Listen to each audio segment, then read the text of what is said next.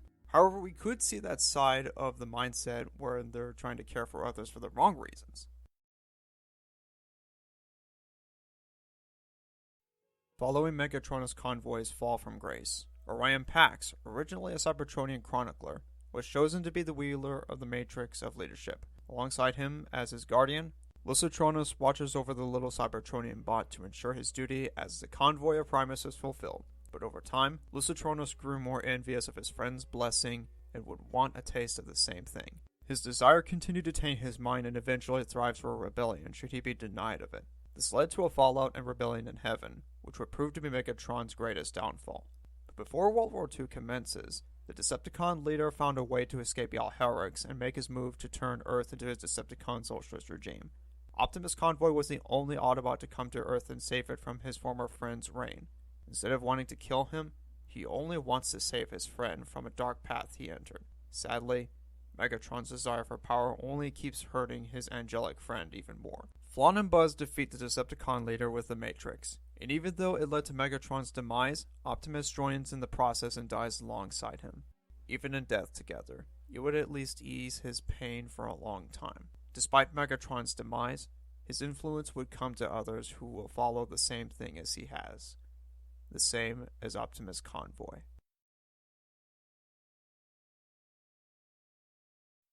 The conflict between Optimus Prime and Megatron is one of the most iconic rivalries of all time.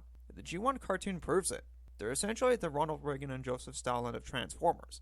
Yes, I went there. You're welcome. Even with this would be largely to be in the progressive fallout. This would be vital for all of the arcs in the series as a way to establish the roster following their footsteps. Next episode will be a discussion of the series' timeline. What'll be different this time is we'll have the absence of previous canon talks, just straight to discussing its arcs and stories. Thanks for watching, feel free to subscribe to like and what you see, and I'll catch you next time. Transform and roll out.